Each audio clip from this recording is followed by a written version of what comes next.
All right, so my top story is Mac McClung. Mac had another fantastic year in both the NBA and the NBA G League. He won an NBA G League championship with the Delaware Blue Coats. Nothing better than winning a championship, but I guess to Mac, winning the NBA Slam Dunk contest in February was something of a dream come true. He had a fantastic 360 between the legs dunk to end in the contest. It was just awesome to watch a kid from Gate City to win the NBA Slam Dunk contest. People were saying on the national level that he helped bring the Slam Dunk contest back to its former glory, and that's high praise coming from him, the national media. And he did get to play with the Philadelphia 76ers, albeit for one or two games. And so far this year in the NBA G League, he's playing great for the Osceola Magic. He was the reigning NBA G League Player of the Month for November. He scored an average of like 25 points or something. He's doing great. Hopefully he gets called up to the Orlando Magic here soon. He hosted a couple of youth camps this summer back here in Gate City, and he helped make a new floor at the gymnasium at the middle school where he played his high school ball possible. And I'm pretty sure they named it Mac McClung Court. So he's had quite the year. Bit of a surprise happened last spring whenever Sheila Keene Warren pleaded guilty in the case of what has been dubbed the Killer Clown case. It's a case that went on for about 27 years and occurred in Florida, but one thing that's very interesting about this case is that it involved Keene Warren, who was the former owner of the Purple Cow, and what kind of involved a love triangle between her husband, and her husband's former wife. And she pleaded guilty just weeks before she was to stand trial. And what ended up happening was she was sentenced to 12 years in prison. She got more than 2,000 days credit for time already served. And the case involved her allegedly, but she pleaded guilty, showing up in a clown outfit to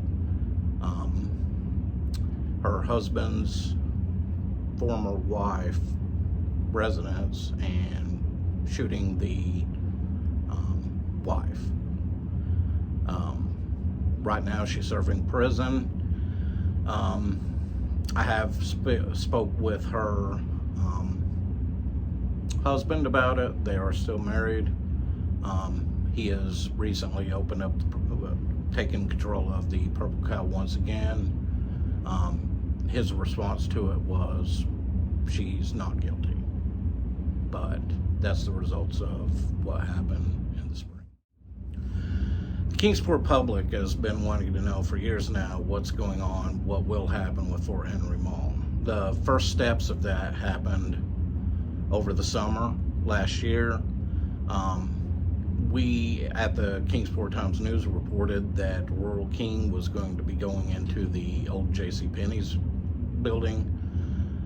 After that, just a few months later, the city announced that there was going to be an IMAX theater that was opening, that will open within a couple of years, around the same time as the Rural King. It's big developments. Also on top of it, you have some out parcels that are being developed. There's going to be Eggs Up Grill, also a butcher shop, and also a third unknown, as of yet, business that will operate within the parameters of the mall. There's a lot of things going on. There's a lot of steps. Another thing that's kind of been lost in all of the hoopla that's surrounded it is the fact that the existing theater is also going to be remodeled. The city has pledged, more than $5 million into this project, as well as the owners of the mall themselves doing their own finances into it. And we will be looking ahead and seeing what else happens at the mall in the future, and seeing how much more is being developed. Back in 2021, the Tennessee General Assembly passed a law known as the third grade reading or third grade retention law, and that required that third graders take a standardized test known as the Tennessee Comprehensive Assessment Program, or TCAP, and in reading scored at grade level or better.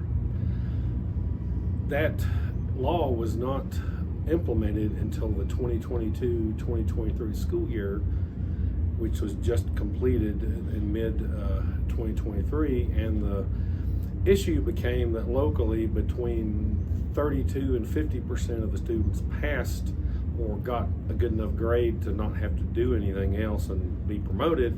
The rest of the students had to either have tutoring or have a program of summer school, or they could apply for a exemption if they had had a death in the family or some other traumatic experience. Local school boards were not very happy about this. They saw it as an intrusion upon their ability to pass or not pass students. One of the Kingsport school board members called it a junk law. One of the Sullivan County school board members said that COVID-19 pandemic really complicated things. But the COVID also delayed the ability, sort of hurt scores in general, and schools are just now trying to catch up from that.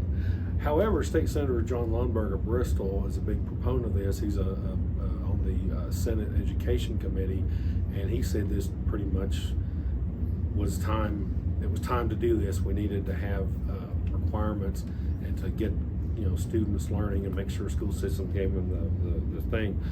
One odd thing about this is that it was very sort of strange. About this time last year in January of 2023, Kingsport had an informational session about this, the city school system. It came out that homeschooled, private school, church school students in third grade do not have to pass a TCAP, don't have to take a TCAP.